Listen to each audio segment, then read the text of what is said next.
My girlfriend of 6 years said not yet, maybe down the line when I proposed for the second time.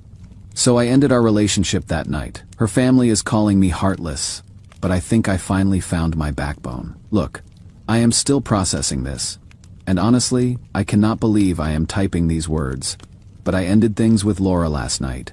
After 6 years together, after living together for 3 years, after what I thought was the love of my life. And it all came down to 4 words that keep echoing in my head. Not yet. Maybe down the line. This was the second time she said those exact same words to me. The second time I got down on one knee, opened a ring box, and heard not yet. So last night, after our perfect date, dinner at the place where we had our first anniversary, walking through Pike Place Market, laughing like we always do, I tried again. I had been carrying this ring around for months, waiting for the right moment. The weight of it in my pocket had become familiar, like a constant reminder of hope. Everything felt perfect. She was talking about how happy she was, how much she loved our life together, how grateful she was that we had found each other. She even mentioned how her coworker had been asking when we were getting married, and she had laughed it off but seemed lighter about it somehow. I thought she was finally ready. We got home around 9:30. She was curled up on the couch, feet tucked under her, still glowing from our perfect evening. I watched her from the doorway, this woman I had loved for 6 years, and my heart was racing. This felt right. This felt like the moment. She was smiling at something on her phone. Probably photos from our date. The living room was lit by our favorite lamp. The same one we had picked out together at IKEA 3 years ago when we first moved in. I got down on one knee right there next to the couch where we had watched thousands of movies together. Opened the box. The ring caught the light, sparkling like it was meant for this moment, and the look on her face wasn't surprise or joy. It was panic. Pure, unmistakable panic. Not yet. Daniel, maybe a little more down the line. The exact same words, the exact same tone, like she had rehearsed them. Something inside me just broke, or maybe it finally snapped into place. I don't know. But I stood up, closed the ring box, and said very calmly, "Then we are done." She started crying immediately, asking what I meant, saying I was being dramatic, but I wasn't angry. I was just clear. For the first time in years, I was completely clear about what was happening. I told her I had fallen out of love, that I respect marriage too much to treat it like an endless someday. That her second no was, for me, the final no. The conversation that followed was heartbreaking. She kept saying things like, "But we are so good together, and why does marriage matter so much when we already act married? And I thought you understood that I needed time." But that is when I realized something that hit me like a truck.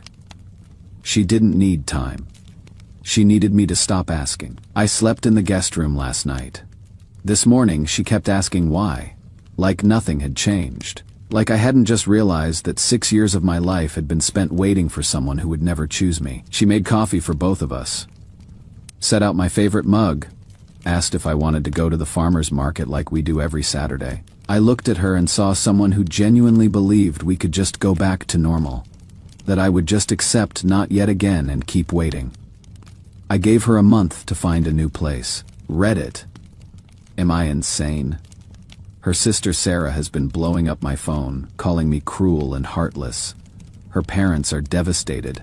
Her mom left me a voicemail crying, saying I was throwing away something beautiful over a piece of paper. Our mutual friends are divided. Half think I am being too harsh, that I should have given her more time, that love doesn't need a timeline. Half are saying finally, like they have been waiting for me to wake up. But here's what I keep coming back to. If you love someone enough to marry them, wouldn't you say yes? Wouldn't your heart leap at the chance to build a life together? Wouldn't you be excited instead of panicked? My friend Michael came over this morning with breakfast sandwiches and just sat with me while I tried to make sense of it all. He didn't say much, just listened. But at one point he said, "Dan, you know what the difference is between someone who wants to marry you and someone who doesn't? The person who wants to marry you says yes. That simple, that obvious. And I had been too in love to see it." Update 1. First off, to everyone who said red flag that she said no twice, You are absolutely right. But let me explain how I became the kind of man who would propose twice to someone who clearly didn't want to marry him. Because trust me, past me would have judged present me too. The first proposal was 18 months ago. We had been together 4.5 years, and I thought wrong about everything. It was during our Colorado vacation with her family. Big extended family trip with parents, siblings, cousins. The whole crew. Laura's family does this big reunion every summer, and I had been going for 3 years by then. They treated me like family, always included me in everything, asked my opinion on family decisions. I felt like I belonged. I had been planning the proposal for months, asked her dad for permission during a hiking trip we took together in March. He cried when I asked, said yes immediately, told me he had been hoping I would ask soon, had the ring custom made by a jeweler in downtown Seattle who Laura had admired once when we were walking by, coordinated with the restaurant at the resort for the perfect setup. Picture this. Mountain sunset, fairy lights they would strung up just for us. Everyone she loved gathered around. I got down on one knee in front of literally 20 people who all expected her to say yes. Her cousin had even brought a camera to capture the moment. She froze. Just completely froze. For what felt like hours but was probably 30 seconds. Her face went white, and I watched all the joy drain out of her eyes. Then she whispered, "Not yet. Maybe down the line." The silence at that table. Guys, I wanted to disappear. Her mom started crying, but not happy tears. Her dad looked like someone had died. Her teenage niece actually said, "What?" out loud before her mom shushed her. I felt like a complete fool standing there with this ring box open. Everyone staring at us. I somehow managed to close the box, give her a hug, and tell everyone we had talk about it later. But the rest of the vacation was torture. Family members kept approaching me privately, asking if everything was okay, if they could help somehow. Her aunt pulled me aside and said, "She is probably just overwhelmed. Dear, give her time." But here is where I made my first mistake. I believed her when she pulled me aside that night and explained. We went for a walk around the resort, just the two of us, and she cried and apologized, and explained that she wasn't ready yet, but she would be. She said she needed her career to stabilize. She had just gotten promoted to senior marketing director and was traveling constantly. She said she needed to feel more financially secure. We were splitting everything 50-50, but she made less than me and was still paying off student loans. She said she needed the timing to be perfect. "I want to marry you," she said, holding my hands and looking me straight in the eyes. "I love you more than anything. I just need a little more time to feel ready. Can you give me that?" And like an idiot, I said okay. Reading your comments, I realize how many red flags I ignored. When someone shows you who they are, believe them the first time. That comment hit hard because it is so obvious in hindsight. So I waited, and slowly started to feel hopeful again when she began dropping hints about weddings. She had point out dresses in magazines, and say things like that, "Is gorgeous. What do you think?" She had talked about how she wanted her dad to walk her down the aisle someday. She would joke about our future kids having my stubborn streak, and her organizational skills. My friend Michael kept warning me. We would be out for beers and he would say, "Dude, if she wanted to marry you, she would have said yes the first time." But I didn't want to hear it. I was so deep in this situation that I couldn't see clearly anymore. I kept thinking about the sunk cost, about how much we had invested, about how perfect we were together in every other way. I thought her no really was just about timing. Here is what I am realizing now, thanks to many of your comments. She was dropping wedding hints because she thought that is what I needed to stay, not because she actually wanted to get married. My mom even asked me once, about 6 months after the first proposal, if Laura was warming up to the idea. I told her about the dress comments and the wedding talk, and my mom got this look on her face. She said, "Honey, talking about something and wanting something are two different things." I should have listened. The second proposal happened about a week ago. Quiet this time. Just us. I had learned my lesson about public pressure. We had had the most perfect day together, slept in late, made breakfast together, spent the afternoon at Pike Place Market, came home, and cooked dinner while dancing around the kitchen to old songs. She seemed genuinely happy, relaxed. She had been less stressed about work lately, had gotten a bonus that helped her pay off one of her loans. She had even brought up the idea of us taking a trip to Europe next year, saying things like, when we go to Italy instead of if we go to Italy. Like maybe she was finally ready to think long-term with me. After dinner, we were sitting on the couch, her feet in my lap, talking about our friends Jake and Monica, who had just gotten engaged. She said, "I am so happy for them. They are going to have a beautiful wedding." That is when I knew this was the moment. I went to our bedroom, got the ring from where I had been hiding it in my sock drawer, came back to the living room.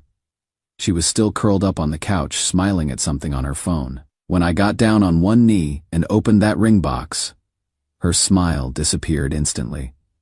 Not yet. Maybe a little more down the line. The exact same words, the exact same apologetic tone. Something clicked in my brain. I realized that maybe down the line is just a polite way of saying never. But I don't want to hurt you. I realized I had spent 18 months waiting for someone to choose me who had already chosen not to. And guys, I realized I had fallen out of love with someone who kept me in relationship limbo for a year and a half. The aftermath has been brutal. Laura's been crying every day, asking why I am giving up on us.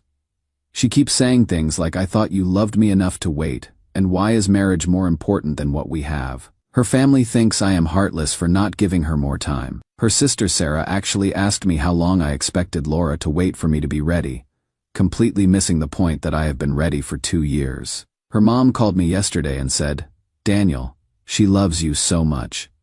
She is just scared. Cannot you see that?" But here is what I told her mom, and what I wish I had realized sooner. Being scared of marrying someone after 6 years together isn't the same as needing more time. It is a fundamental incompatibility. But my friends, my family, they are relieved. My mom literally said, "Thank God.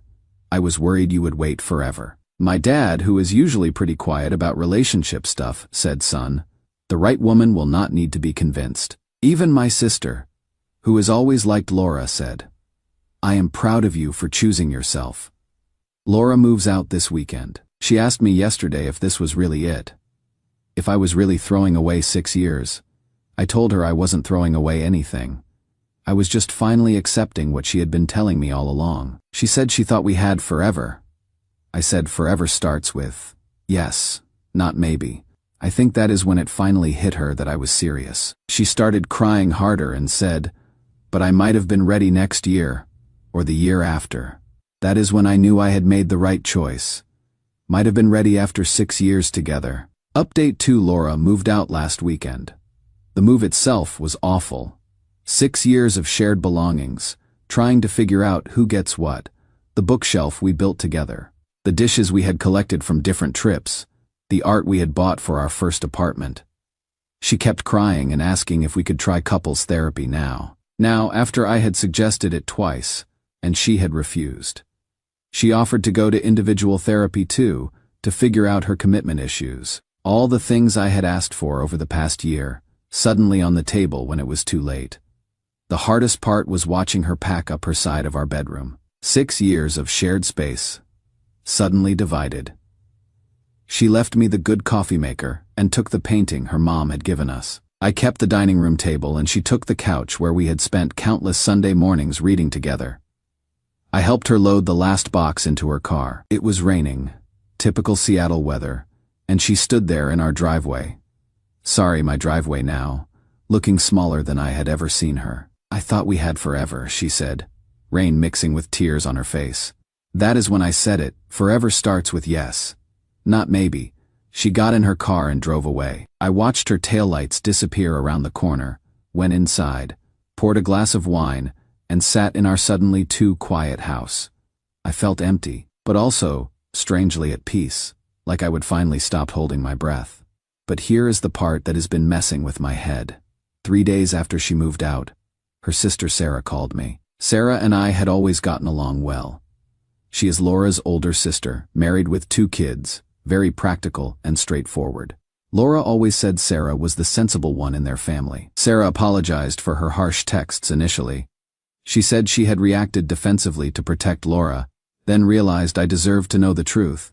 She was angry, not at me, but at Laura. She said she couldn't watch me get attacked by their family when I deserved to know what was really going on.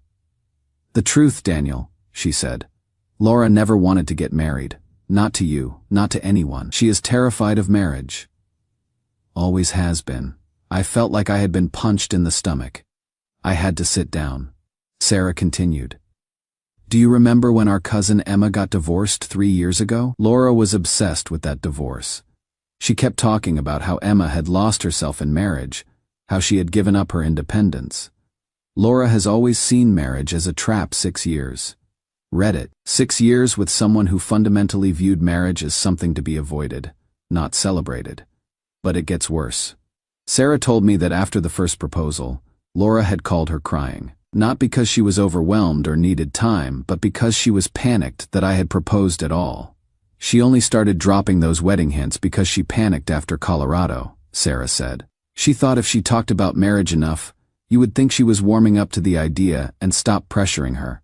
She never intended to actually do it. I asked Sarah why she never told me this before. Why she would initially attack me when I ended things. Because I kept hoping Laura would figure it out, she said. I kept hoping she would either realize she actually did want to marry you, or that she would be honest about not wanting it. And honestly, when you first broke up with her, I reacted like a protective sister. I didn't think about how unfair that was to you, knowing what I knew. But then Sarah told me something that made me feel sick. After the second proposal, Laura had admitted something to her.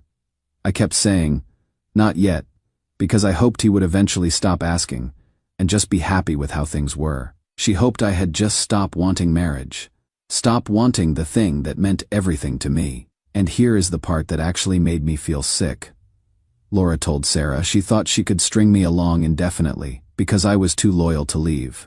Too loyal to leave. She literally counted on me being too loyal to respect myself. I don't think I have ever felt this betrayed. Not just by the marriage thing, but by the calculated deception. She knew what she was doing. She knew she was wasting my time. Sarah apologized for not telling me sooner. She said she felt terrible watching me get hope after each wedding hint Laura dropped, knowing it was all performance.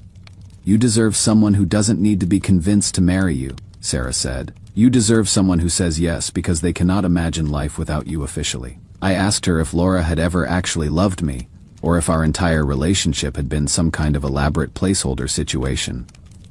She loved you, Sarah said, but she loved the security of having you more than she loved the idea of building a future with you. There is a difference.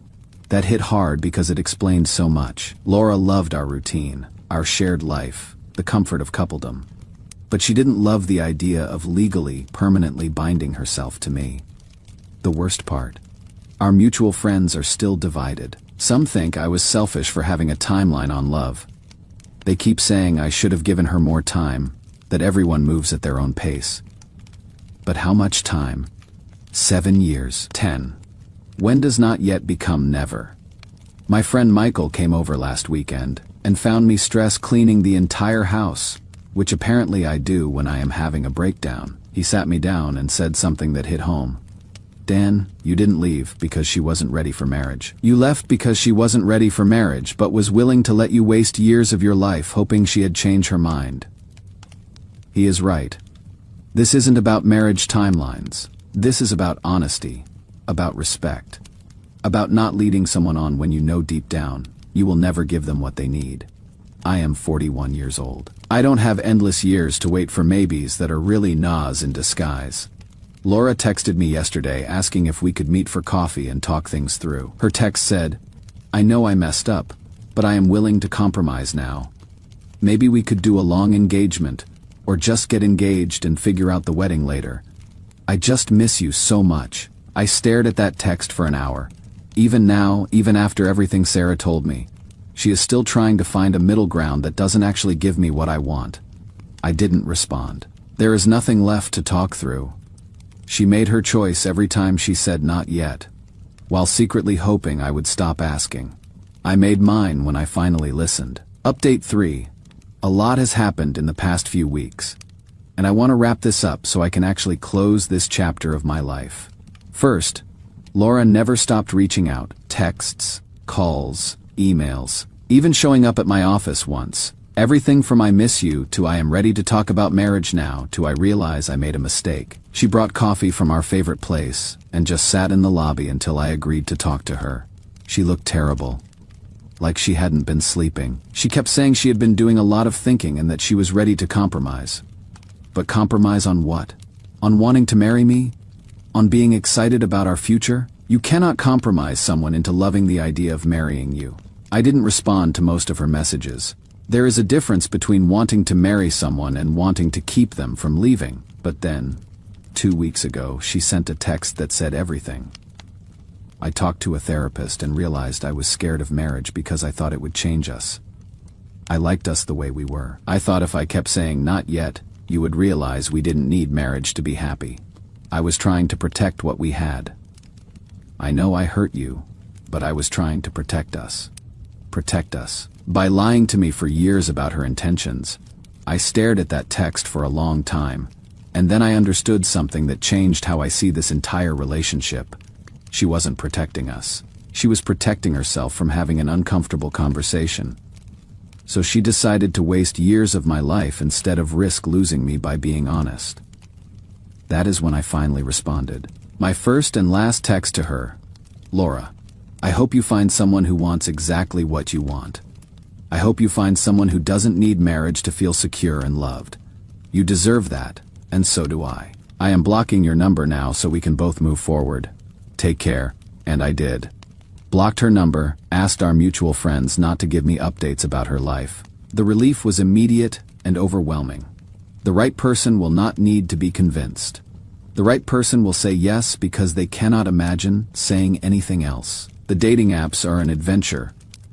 41-year-old architect energy is apparently appealing to some people, which has been a confidence boost I didn't know I needed. But I am not rushing into anything. I am focusing on rebuilding friendships I neglected, getting back into photography and hiking, hobbies I had abandoned during the relationship, and figuring out who I am when I am not waiting for someone else to choose me. I have been going to therapy too, trying to understand how I became someone who would accept maybe for 6 years. My therapist says it is common for people who value loyalty and commitment to assume others share those values, even when their actions suggest otherwise. Michael was right when he said, at least I know what I want now. And I know I will never again accept maybe as an answer to will you marry me? Last weekend, I ran into Sarah at the grocery store. She told me Laura is dating someone new. A guy she met through work who doesn't believe in marriage. Sarah said they seem happy together. That Laura seems more relaxed than she has been in years. Good for them. Seriously, they want the same things. They are compatible in a way Laura and I never were. Sarah also said something that stuck with me. You saved both of you from years more of misery. Laura was never going to marry you, and you were never going to stop wanting marriage. Someone had to be brave enough to end it. I guess that someone was me. Sarah also told me that Laura had said something interesting after they had been dating for a few weeks. It is such a relief to be with someone who doesn't want to change our relationship into something more serious. That is when I realized that Laura hadn't been scared of marriage in general. She had been scared of marriage with me, not because I wasn't good enough, but because deep down, she knew I wasn't the one she wanted forever with. That is okay. It hurts. But it is okay. Better to know than to keep pretending. 3 months ago, I thought my life was ending when Laura said not yet for the second time. Now I realize it was finally beginning. I am done waiting for maybes. The right woman will say yes. And when she does, it will be because she cannot imagine saying anything else. Sometimes the person you love most isn't the person you should be with. Sometimes walking away is the kindest thing you can do for both of you.